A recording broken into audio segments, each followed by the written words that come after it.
Welcome to my library, dear guest. My name is Ko, and I will be your storyteller. Lean back and relax as I read to you today's story, titled D&D 5e, but Dark Souls Difficulty and Surprise BDSM, by the author, Ashton Cadwell. This story is marked as NSFW, so you have been warned. That being said, on to the story. Content warning. BDSM. Non-consensual. Sometimes it's your good friends who run the worst games. Unfortunately for me, he was also the person who introduced me to D&D, and until I had joined an online PvP game, the only source of a regular game I had. I spoke with him over some of the issues I had, but he'd often deny or justify away the complaints. We are no longer friends, but it's not due to D&D. We were promised the Sunless Citadel and had some homebrew quests to fulfill before we could actually go to the Sunless Citadel. The group included a mountain dwarf paladin, his new girlfriend, a turtle wizard, a half-orc fighter, a high elf rogue, and myself, a dwarven cleric. His roommate would later join us as a noble human variant fighter. I had a new character, Harbeck, cleric brother to the DM's girlfriend's paladin. I referred to my character as Beck for short. The first call of order was a village that was being plagued with bandits. These bandits would cast a town-wide sleep spell and then pillage what they could while most of the residents remained asleep. We were tasked with seizing and protecting the town cleric's magical artifacts. The cleric herself went missing before the adventure started, and we were told our duty was of utmost importance. The DM has us toil through 2 combat encounters with too many bandits that half the party was downed at least once during the first fight. You can imagine the disappointment when he plunged us into a second encounter.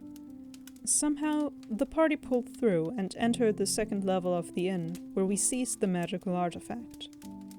At this point, as players, we disagreed about the best approach. I advocated for leaving town because if there's a town-wide sleep spell, then we're best situated outside, but the others thought we could hide, have our elf guard the artifact, and be okay. Night came, and the DM started narrating how we all got lulled into the effects of the sleep spell.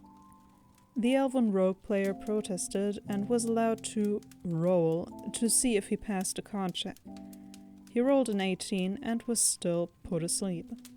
The party woke up to the artifact missing and to the inn put up in flames, with the only exit being the window. Great. Defeated and only slightly charred, the party headed to the local tavern to try and get a lead on where the bandits went. We toiled around and asked NPCs for an out-of-game hour or so. The DM's girlfriend was literally looking at his DM notes and saying he should just give us the information, but he told her we hadn't asked the right people the right questions. She pouted. Then he gave us the information. The bandits were hiding out in the forest across the creek.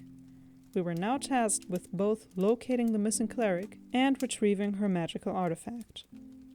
Once we reach the forest, the DM describes a clearing and that we can glimpse the creek not far off.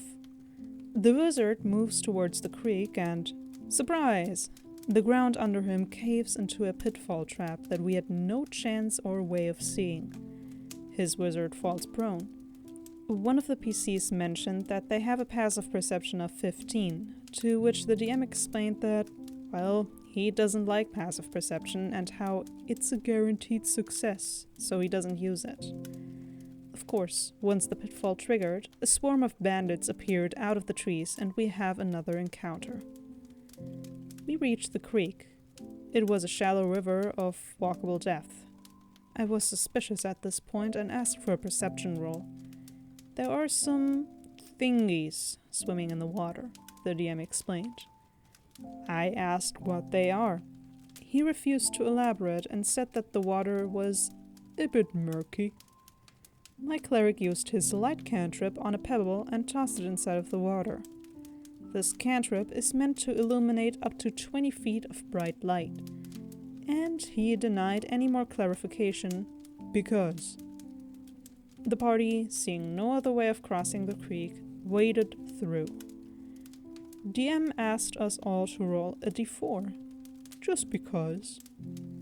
Anyway, it turned out that there were leeches latched onto us, and we took that 1d4 damage for the number of leeches, where each leech would suck out 1 damage regardless of armor or clothing. It's also worth noting that the Detect Trap spell doesn't work at all in the universe because house rules.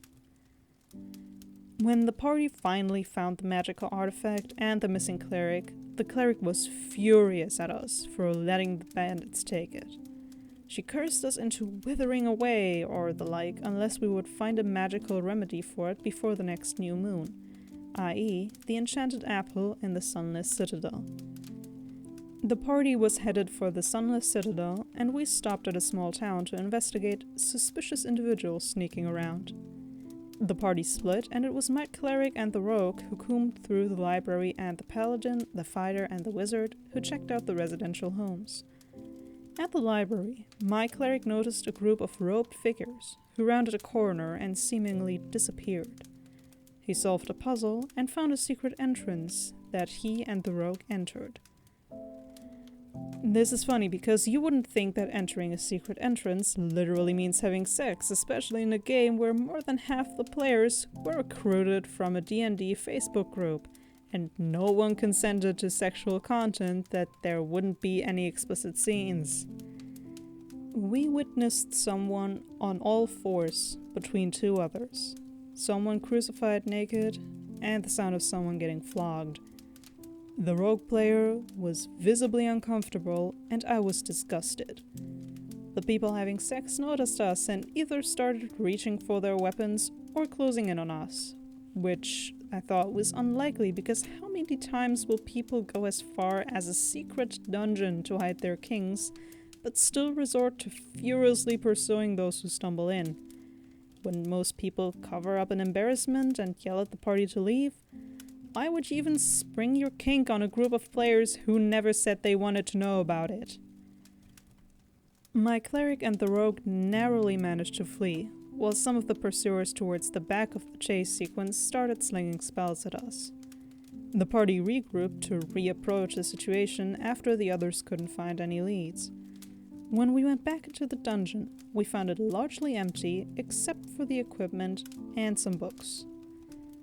These books were splattered with a white substance, and my cleric promptly burned all at a distance with Sacred Flame. The DM initially tried to have me roll for Dex to avoid having the cum splatter on my cleric or something, but I explained that Sacred Flame has a 30 feet range. We private messaged about this after the session, and he mentioned that he was hurt in his soul after I had the books burned. He argued they weren't soaked, just splattered and sticky, and that one person's sacrilege is another's fervent worship, which disgusted me to no end. He agreed not to spring his kinks into the grip in the future. Despite the surprise BDSM, the party continued. We caught wind of some special artifacts in an abandoned wizard's tower, and went to investigate. After puzzling through the main chamber and picking up some potions, plus a handful of small trinkets, nothing proportionally rewarding for the amount of travel and work it took to reach the tower in the first place, we checked out the rooftop. There was a bandit captain and his underling who immediately engaged us in combat. We were a group of 4 level 2 players. The bandit captain had 2 ranged attacks with his knives and 1 melee attack with his sword every turn. The underling had 2 attacks, could combine ranged and melee. We managed to kill the underling, but this gave the captain advantage on all his attacks for 1d4 rounds because that underling was his brother. We had 4 PCs who could attack once each per round, excluding action surge. We had a cumulative health pool of about 50, whereas the bandit had 5 attacks per round between them, an AC of about 18 for the captain, and a combined health pool of 15 plus, from broad after-game estimates. It got to the point that our casters were out of spell slots, our martial classes were downed, and it was impossible to win despite fairly good rolls on the whole from our party. Our only option that wasn't being TPK'd was my cleric begging the bandits to spare the party's lives if he'd give his late brother an honorable and blessed burial. The bandit agreed, so long as he could also take his share of the loot from the party. I planned to stall the burial until dawn, where Lathander's connection to his cleric would be strongest, and finally wipe out the captain. But the DM denied me despite numerous successful deception rolls, even with disadvantage. The entire group was seething by the end of it. We continued on our journey. While on a mountain path, I had a hunch there was something wrong. Roll for perception. I rolled a 19 without modifiers, and all I saw was some landscaping. Which of course turned out to be enemies, hiding in the distance with an extended pitfall trap on the 1x12 corridor cliff edge to reach them. Completely bullshit trap you can't even avoid. Nice. After some hobgoblins and goblins attacked, the DM decided to add in some random eagles to attack us. We were in low health, but managed to scrape by when the paladin suddenly had the ground cave under her feet and fell into a cave-in inside the mountain. The party rogue had a rope on him, which he tied around the nearest large boulder and went down to retrieve the paladin, when the DM asked for us all to roll for initiative and had zombies attack the paladin. The rogue was forced to wait for 2 turns before he could join the fight to account for the time spent tying the rope and then sliding down, which is fine. But when the party turned to climb up the rope again, the DM decided to punish us with a convenient landslide and forced us into the catacombs of the mountain. I objected. We've been adventuring for about 2 months at this point and still weren't even close to getting to the citadel. I asked him when we can get there.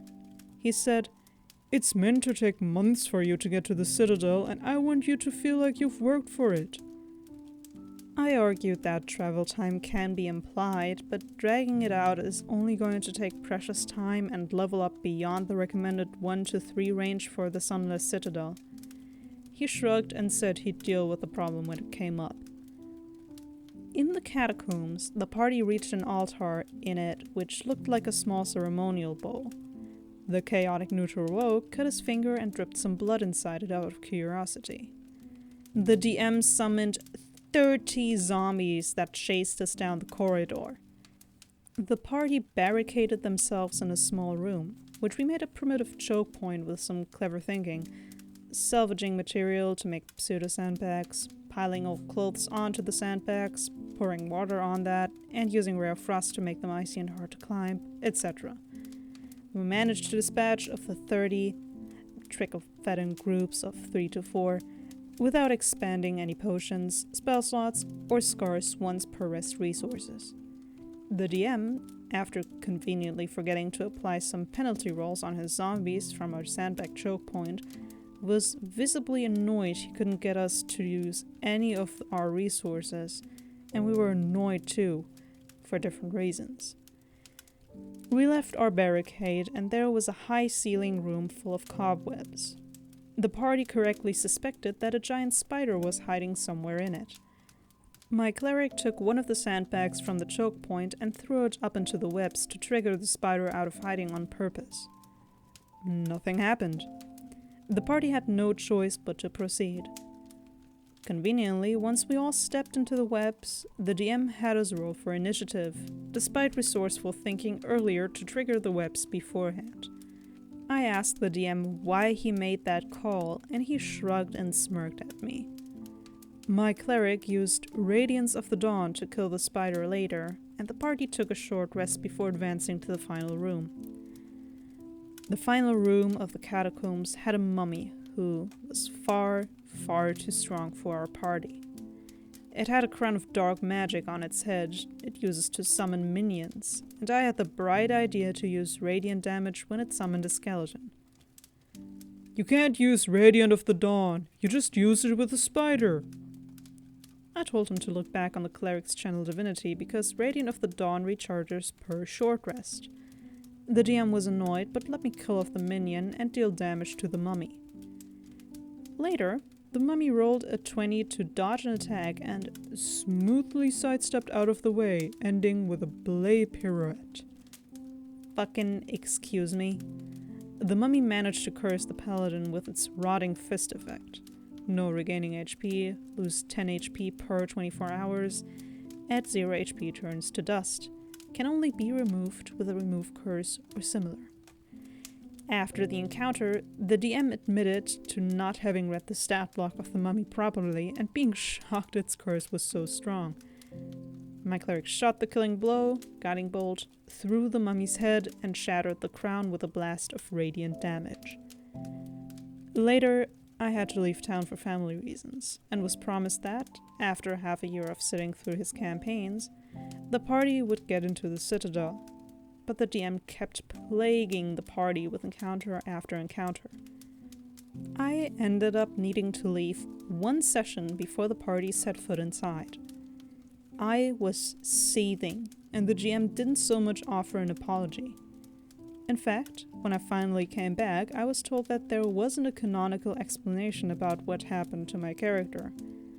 DM decided in the spur of the moment that he was imprisoned and put inside a cage soon after setting foot inside the Citadel. The party heard my character yelling in a further room, but the DM decided to make them fight 1.5 to 2 hours, despite literally everyone in the party asking if I could be included yet. I said, "Hey man, I feel like I'm being punished for getting dragged out to chaperone my sister for something I never wanted." He said, "Kinda does, doesn't it?" and ignored later complaints. My PC was caged, with none of his weapons and possessions, with a chaotic evil Gnoll cleric who, for some hypocritical reason, managed to keep his holy symbol. I asked where the rest of my boy's possessions were after the party came and freed my PC, and was told to roll a 1d20 to see how much of it I could find again. I rolled a 17 or 18 and was allowed only 2/3 of my original loot. The DM said I couldn't find my symbol either and was going to have me fight the rest of the dungeon without it. Until my cleric's paladin sister made a new holy symbol for him. At that point, I didn't even bother questioning how she could have found anything vaguely holy for Lathunder in that shithole of a citadel, but I kept quiet because I felt so fucking done. Anyway, the DM wouldn't let us take a short rest, and had the Gnoll rat us out by screaming for guards. We ended up going through another combat grind. The session was 2 hours of me watching them fight, 15 minutes of brief roleplay, then another 1 to 2 of fighting more goblins. We fucking killed them, but the wizard was out of spell slots, I was left with 2 to 3, the paladin was out of lay of hands, and the fighters were pretty beaten up. The DM still had one of the goblins manage to flee the fight for whatever reason.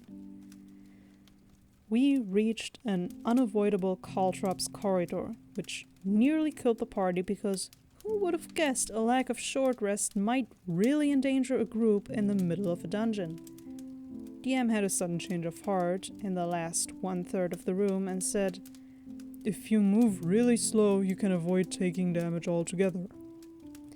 Wow, thanks. Pretty useful to know, but we have to rest now because one hit would down literally everyone in the party.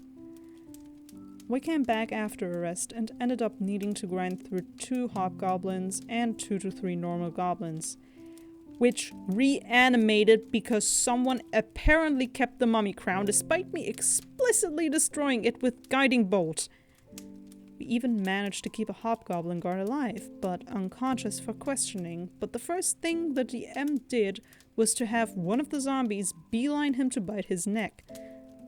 funny because that hobgoblin was literally in the corner of the room furthermost from the door, yet the zombie went for him. At another point in this partially zombified fight, the DM announced he rolled a nat 20 to strike the paladin and downed her for the second time in that encounter. And the first encounter of the day. The fighter's player said, "You know you can fudge enemy rolls, right? So if they get a nat 20 you can change that?" And the response was, "Yeah, but I'm going to leave it." What the fuck? The DM also tried to curve an arrow around the doorway to hit the half-orc fighter in the group, until the player himself complained, unless this is a magically enchanted arrow of heat-seeking, then that's just not how projectiles work. He asked the GM after the fight if any of the guards had magical weapons we could loot. "Nope, just normal greatswords." Then, when the fighters tried to take the greatswords, DM said, "You pick it up and you realize it's quite rusted from years of repair and that it's made for goblinoid hands. You feel as though you will suffer a penalty if you use this weapon." I don't know how, but the party managed to suffer and make our way through the goblin's royal chamber, or whatever the closest equivalent in their terms. There was all this description for the heavy door to the goblin leader's chamber. Initiative. My cleric tried to use the door as cover, and he made it vanish just because.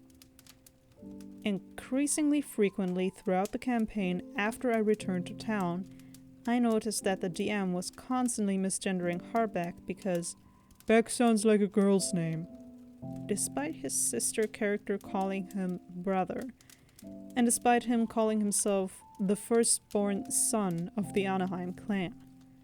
We were talking outside of the session time when he made a joke that she was enjoying herself being caged up with all the goblins around her, or something along the lines of she was enjoying BDSM in a cage with goblins, which I shut him down for. Enough was enough, and I quit. And that was today's story.